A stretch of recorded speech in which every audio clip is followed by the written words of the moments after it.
হবিগঞ্জে barrister সুমনকে লক্ষ্য করে ডিম নিক্ষেপ।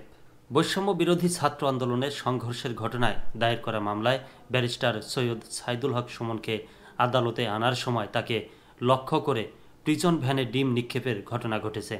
বৃহস্পতিবার দুপুরে 1টার দিকে হবিগঞ্জ জুডিশিয়াল ম্যাজিস্ট্রেট আদালত প্রাঙ্গণে এ ঘটনা ঘটে।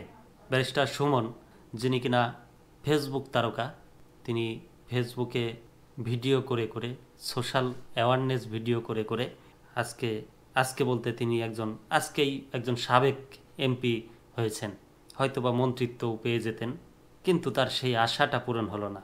সবেমাত্র এমপি হওয়ার পরেই তার সব আশা একদম ভেঙে চুরমার হয়ে গেল। তার উপরে ডিম নিক্ষেপ হয়েছে, সেই খবরটাই পড়ছি এখন।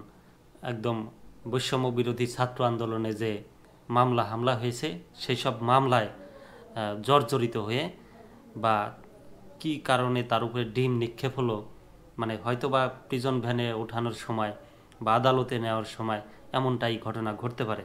মামলার সংক্ষিপ্ত বিবরণে জানা যায়, গত 16 জুলাই বিকেল 4:30টার দিকে চুনারঘাট উপজেলার শায়েস্তাগঞ্জ নতুন ব্রিজ এলাকায় বৈষম্য বিরোধী ছাত্র আন্দোলন চলাকালে ব্যারিস্টার সুমনের পরোক্ষ হুকুমে ছাত্র জনতার উপর হামলা চালানো হয়। এতে কয়েকজন ছাত্র আহত হন। এ ব্যাপারে গত 11 নভেম্বর চুনারঘাট যুবদলের আহ্বায়ক মোহাম্মদ নাছির উদ্দিন বাদী হয়ে সুমনকে 1 নং আসামি করে 98 জনের নামে ও 70 থেকে 80 জন অজ্ঞাতনামা আসামি করে মামলা দায়ের করেন। আসলে তিনি হত্যা মামলার আসামি এবং তার হুকুমেই ছাত্রদেরকে হত্যা করা হয়েছে, তেমনটাই লেখা দেশ রূপান্তরের খবর।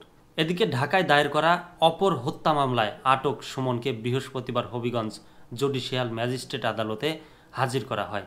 তাকে আদালতে নিয়ে আসার সময় দুপুরে 1টার দিকে ছাত্রদলের নেতাকর্মীরা আদালত প্রাঙ্গণে তার ফাঁসির দাবিতে বিক্ষোভ মিছিল করেন।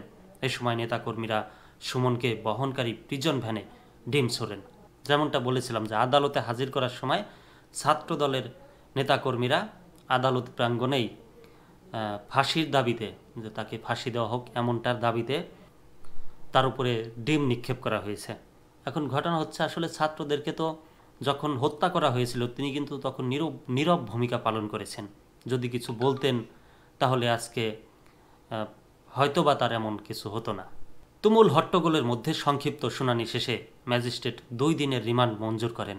অপরদিকে একই মামলার গ্রেপ্তার অপর আসামি চুনারঘাট উপজেলার সাবেক মুক্তিযোদ্ধা কমান্ডার আব্দুস সামাদ সহ 3 আসামির রিমান্ড মঞ্জুর না করে জেল গেটে জিজ্ঞাসাবাদের নির্দেশ দেন।